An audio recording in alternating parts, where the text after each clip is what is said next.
جو کردار ہے وہ پی ٹی آئی کے ان لوگوں کا ہے جو صاحب فکر ہیں یا درد رکھتے ہیں یا وہ سنجیدہ عناصر ہیں.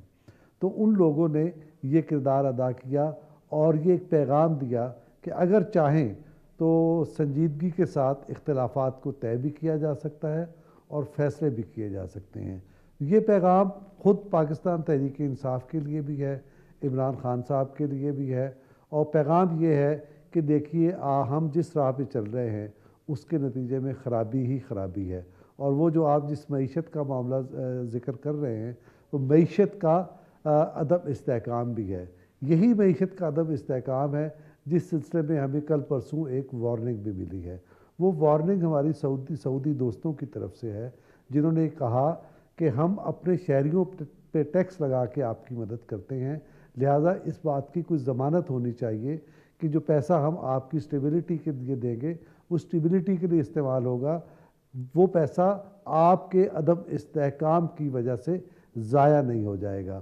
تو یہ جہاں یہ وارننگ جو ہے ان سیاسی قوتوں کے لیے ہے جو پاکستان کے استحکام کے خلاف سرگرمیوں میں مصروف ہیں, اس کے علاوہ پاکستان میں جتنے سٹیک ہولڈرز ہیں اہم اور کم اہم, اسی اہمیت اور کم اہمیت کے اعتبار سے انہیں بھی وارننگ ہے کہ آپ کو اپنے اپنے طور پر اب یہ کردار ادا کرنا ہے تاکہ پاکستان اسٹیبلٹی کی طرف جائے.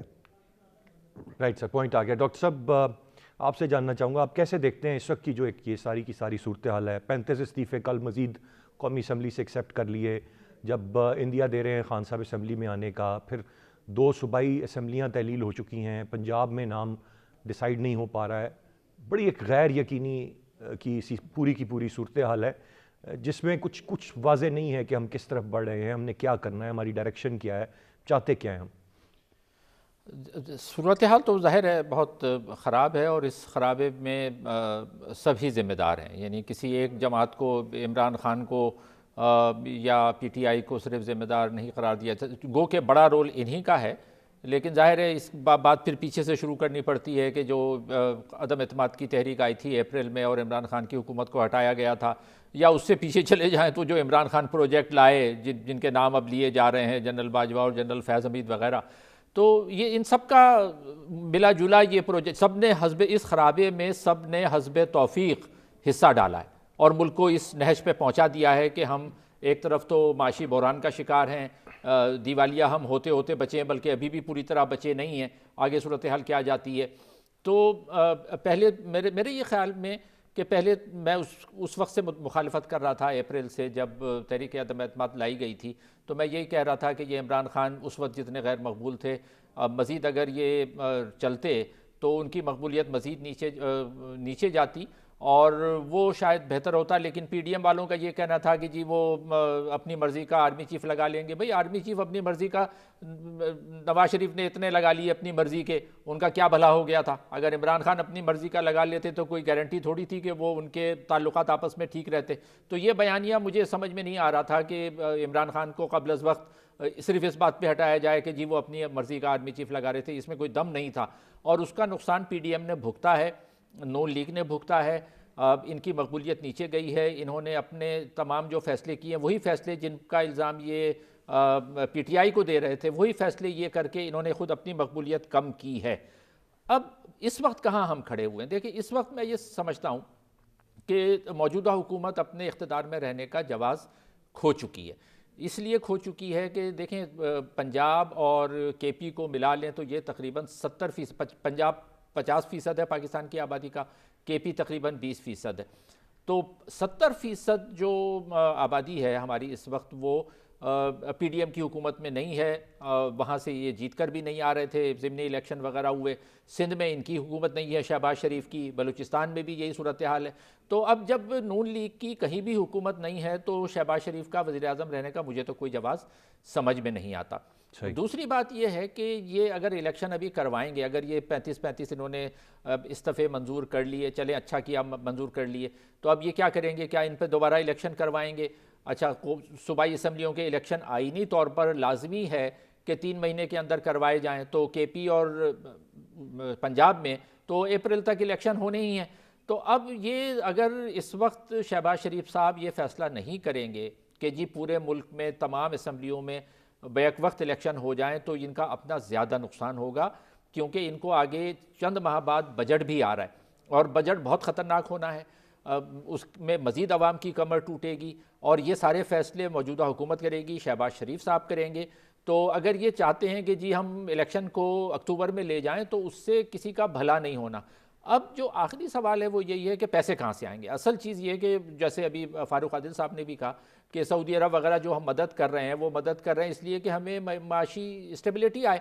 اب الیکشن کا جو خرچہ ہے وہ کوئی معمولی خرچہ نہیں ہے، چاروں اگر اسمبلیوں کو بھی ملا لیں اور قومی اسمبلی کو ملا لیں، سارے الیکشن 100 ارب کتنا بہت بڑی رقم ہے۔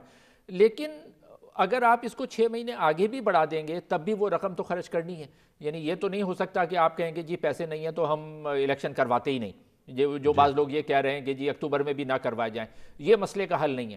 آپ کو بے شک دوسرے اخراجات سے پیسے اس میں ڈالنے پڑیں، لیکن وہ پیسے ڈالنے پڑیں گے اور پیسے ڈال کے الیکشن کروانے پڑیں گے۔ تو مجھے تو اس کا واحد حل یہی نظر آ رہا ہے کہ یہ بجائے 35-70 پہ الیکشن کروائیں اور صوبائی اسمبلیوں کے پنجاب اور کے پی کے الگ کروائیں، پھر اگست تک اپنی مدت پوری کریں، بجٹ ایک خراب بجٹ بنائیں، عوام پہ مزید بوجھ ڈالیں، پھر اکتوبر تک اس کو کھینچنے کی کوشش کریں، تو یہ پی ڈی ایم اور نون لیگ مجھے لگتا ہے اس سے بری طرح ہارے گی مزید۔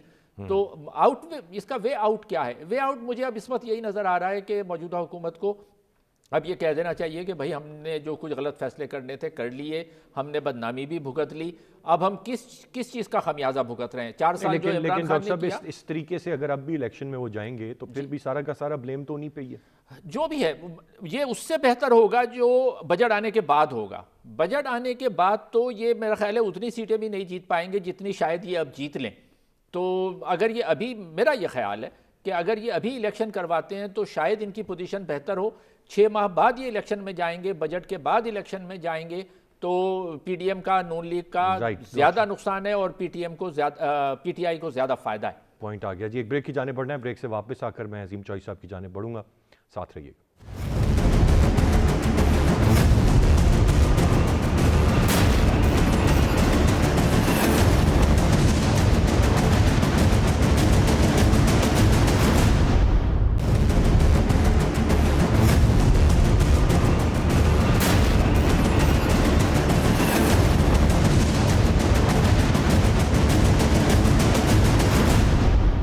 Welcome back. عظیم چوئی صاحب کی جانب میں بڑھوں گا۔ چوئی صاحب کیسے دیکھ رہے ہیں آپ اس وقت کی جو پوری کی پوری یہ ایک انسرٹنٹی کی ایک صورتحال ہے؟ پنجاب میں ابھی تک کیئر ٹیکر سیٹ اپ نہیں آیا، وفاق میں جو اس وقت پی ڈی ایم کر رہی ہے، کس سمت میں ہم بڑھ رہے ہیں ایونچولی؟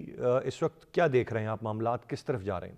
مجھے پتہ نہیں آپ کے ساتھ ڈاکٹر صاحب فاروق عادل صاحب کے علاوہ کون مہمان ہے، لیکن میں بہت محظوظ ہوا ان کی گفتگو سے۔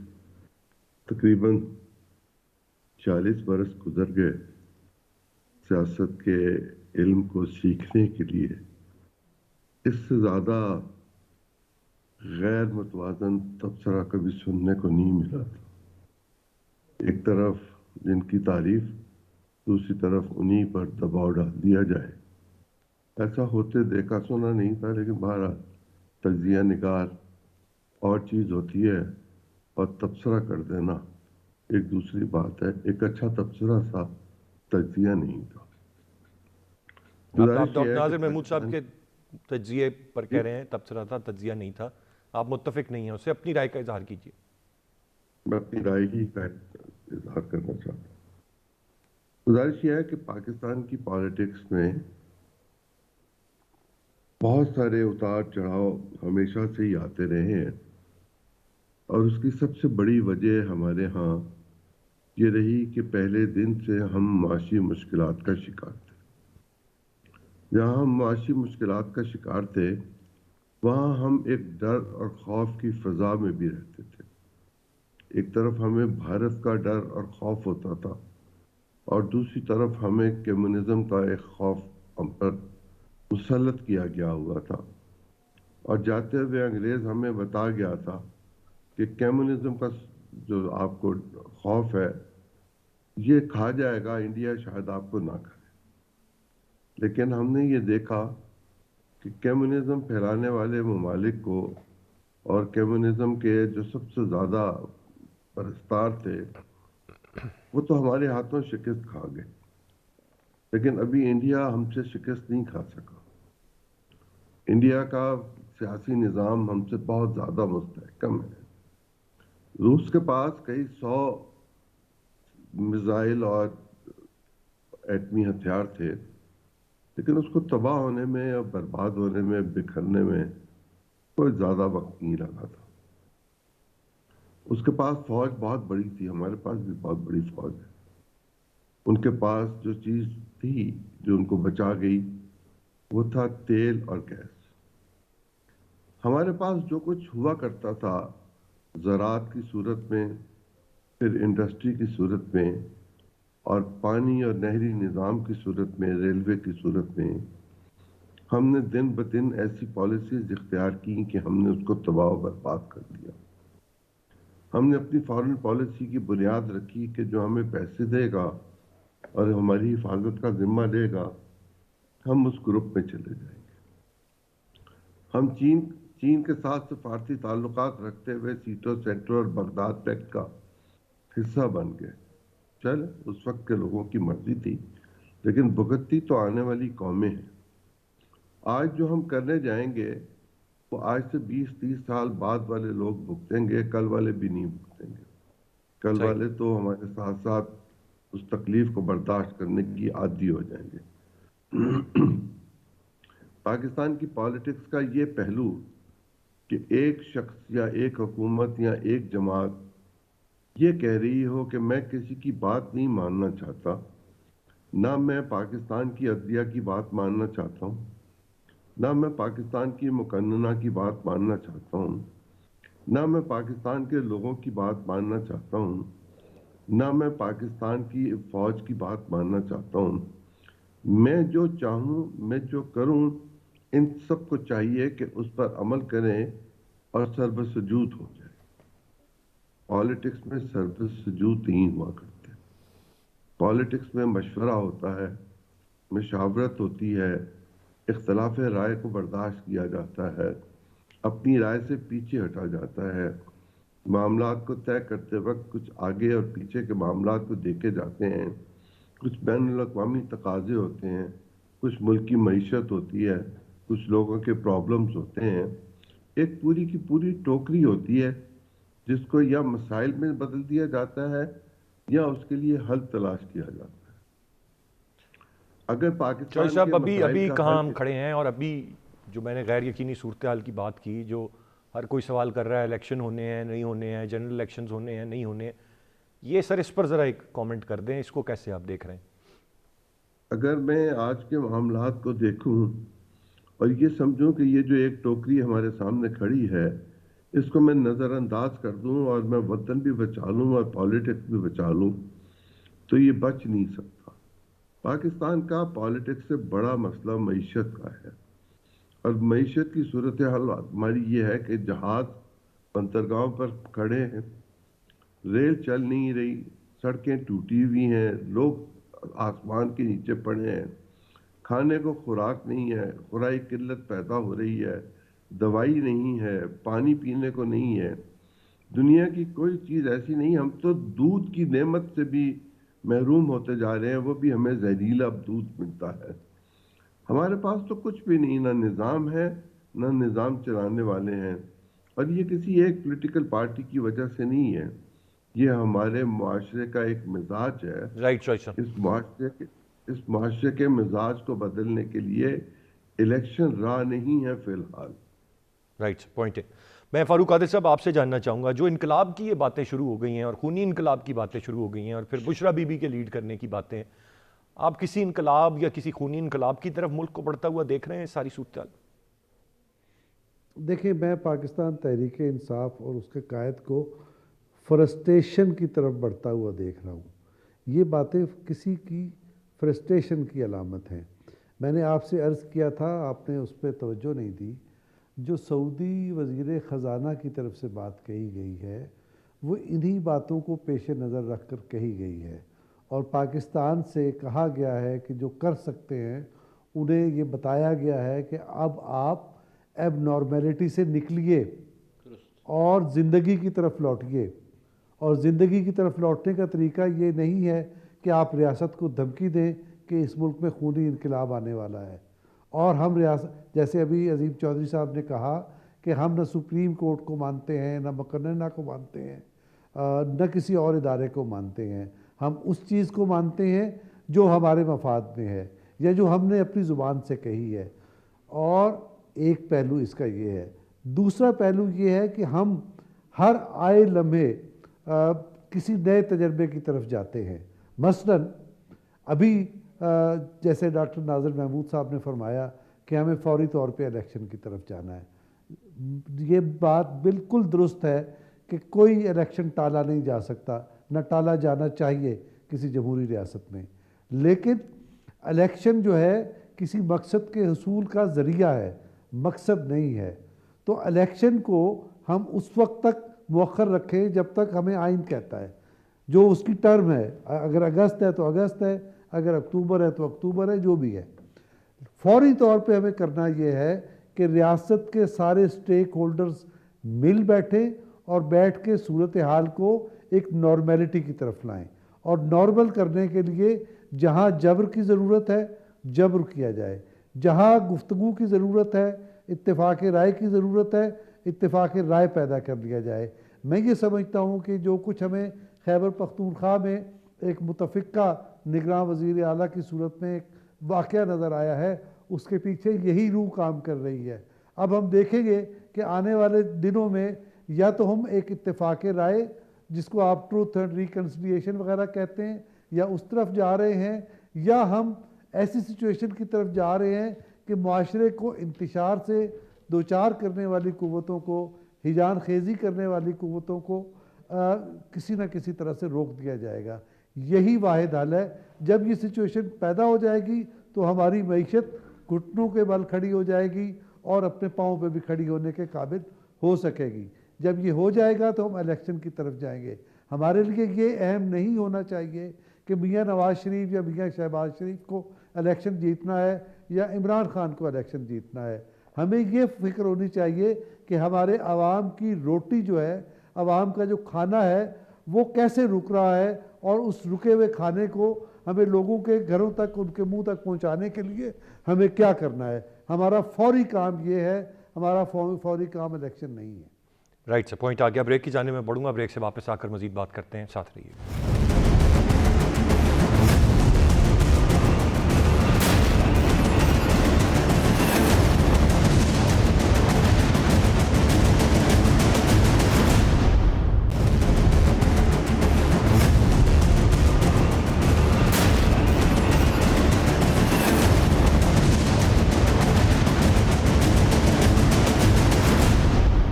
Welcome back.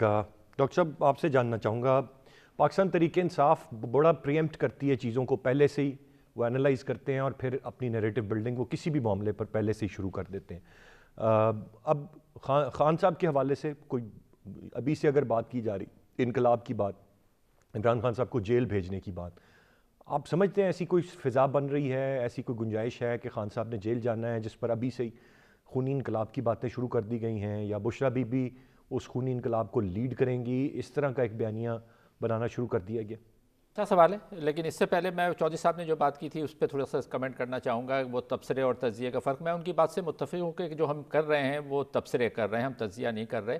تجزیے میں چیزوں کی جزیات میں جانا پڑتا ہے اور اس کے لیے بہت زیادہ وقت درکار ہوتا ہے۔ اتنے مختصر وقت میں تبصرہ ہی ممکن ہے۔ وہ کسی نے کہا نا یہی ممکن تھا اتنی عجلت میں، تو جتنی عجلت میں جو تبصرہ ہے وہی کیا جا سکتا ہے۔ تجزیہ کرنے کے چکر میں ہم ادھر ادھر کی باتیں زیادہ کر دیتے ہیں اور اصل تبصرہ رہ جاتا ہے۔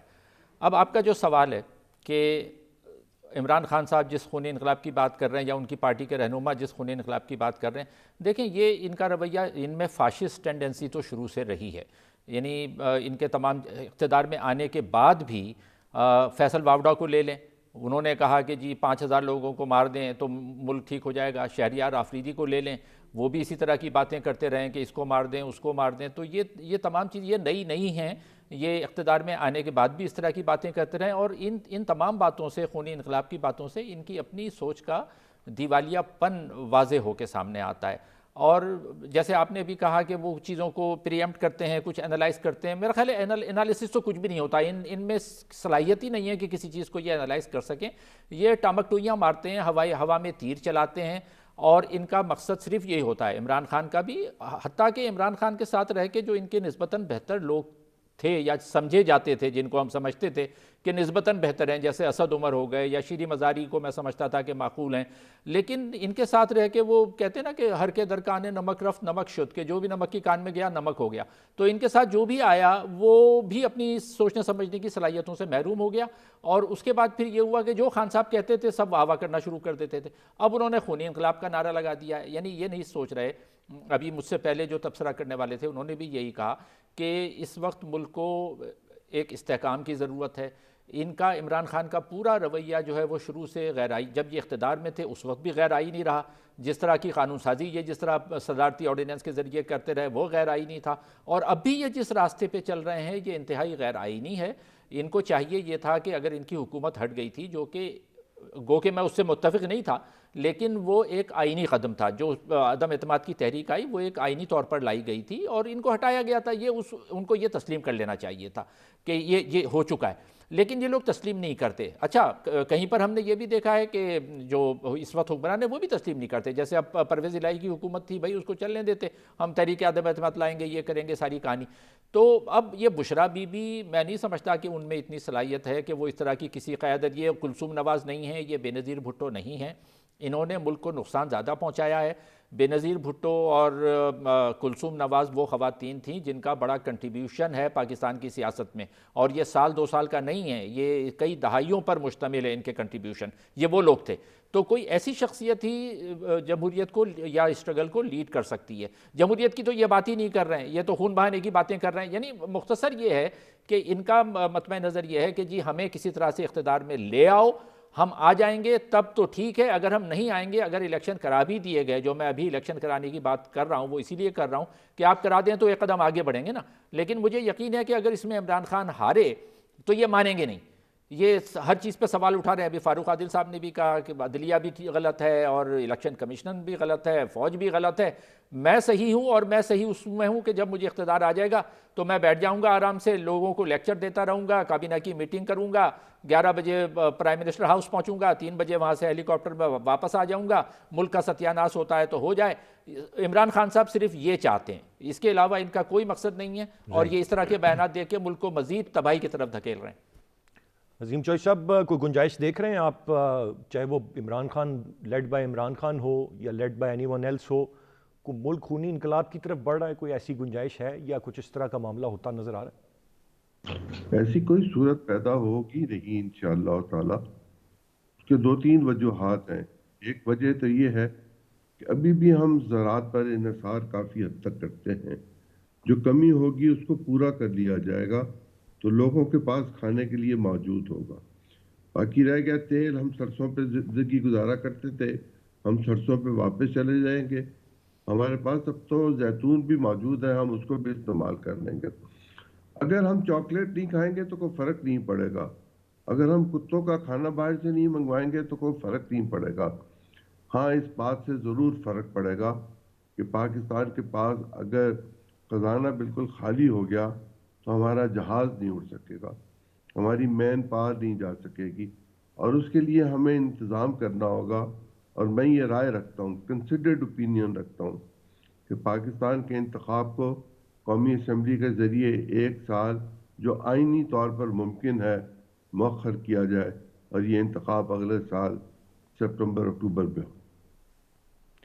آپ کیا مطلب یہ صوبائی اسمبلیوں پہ بھی کیا ابھی انتخابات نہ ہوں، یا آپ جنرل الیکشنز کی بات کر رہے ہیں؟ انتخابات جب تک مردم شماری نہیں ہوگی ہوں گے ہی نہیں.